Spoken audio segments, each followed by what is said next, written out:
is Max Westendorf, and I am the hatchery manager here at the Claude Peteet Mariculture facility in Gulf Shores, Alabama. So this is just an overview of our actual property. So we are in this facility right here. This is the parking lot. That's the office complex. Over here, we have 35/5 of an acre ponds that have all been here since the 70s. So these were part of the original setup of this facility. This building right here that you see, that's our old hatchery. Or that's at least the footprint of the old hatchery. It's now a pole barn.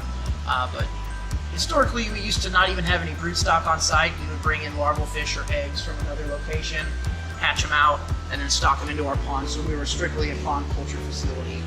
In 2013, we went ahead and decided to expand that. So we have our new hatchery, which we have the capability of having. We have our own broodstock program. We did have a broodstock program out here in the greenhouses when we had red snapper, but right now we have a dedicated broodstock program for red drum and Pompano, and we're working on Southern Flounder.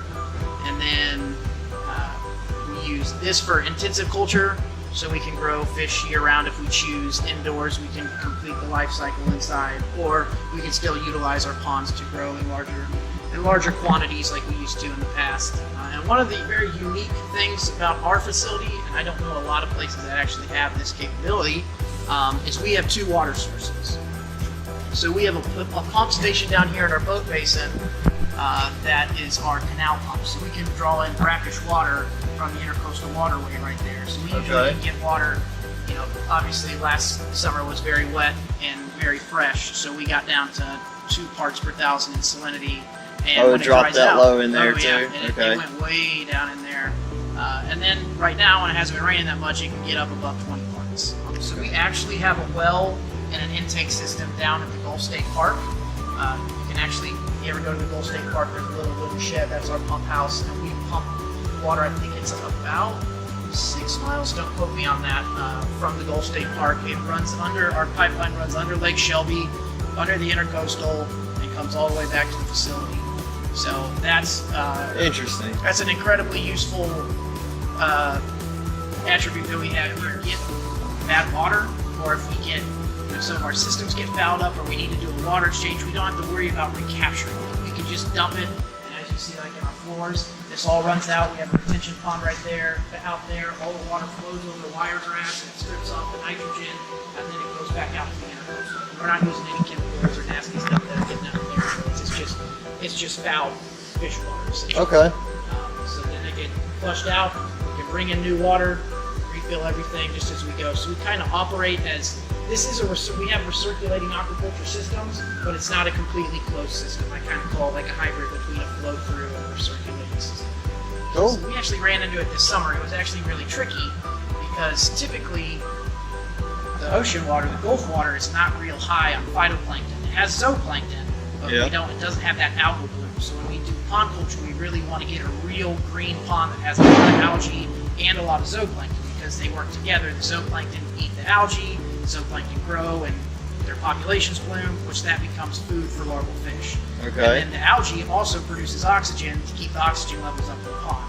So when you just bring in Gulf water and put it in a pond, it's really hard to get a bloom on it. It stays pretty clear. The zooplankton will live, but you usually can't get any algae. So there comes a time where if this system, or if this water down here got down to 2 parts per thousand, that's too fresh to grow any fish in. So we could fill our ponds with, you know, let's say 50% raw Gulf water, and then top everything back off with, you know, the 2-part canal water. So it lowers the overall salinity down to 15, 17 parts. Yeah. But we now have a livable situation, and we basically inoculated those ponds with the algae that comes out of the intercoastal. Okay. So we tried to do that this summer, but we actually had a split in our Gulf line, which of course, it was right when it started raining, and we couldn't run this for very long without risking of totally blowing the pipe up. So man. We kind of got shot. I tried to grow fish in 5 parts per thousand this summer just because I had fish and I needed to do something with them. It didn't work out as I had hoped, but is it fixed now?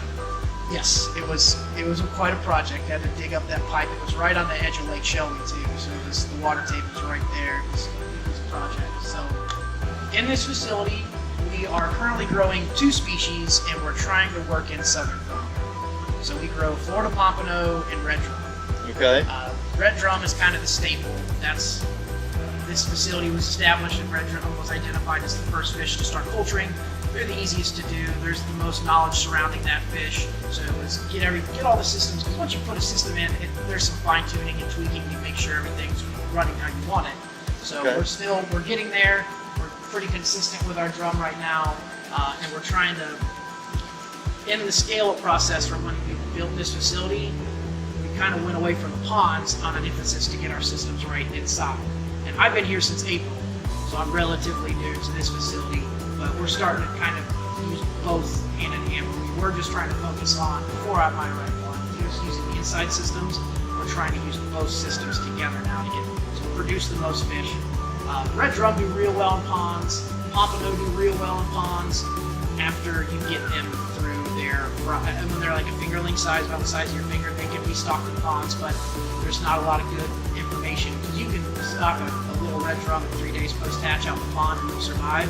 Yeah. But you can't do that with pompano. So you have to bring them up in an intensive system for a little bit longer, get them bigger and more hardy before you put them out in the pond. It's also trying to work in Southern Flounder, but they are very hard to find.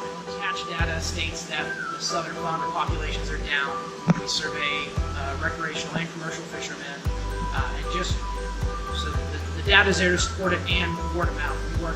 I've talked with a lot of the local charter guys down here, and they're having trouble finding them as well. They can find some bull flounder around, but specifically the Southern Flounder, which are really and they were great big ones. Yeah. And I know y'all need some small males. Yeah, we need the males and we need the females. There's one down here. There's the female right there.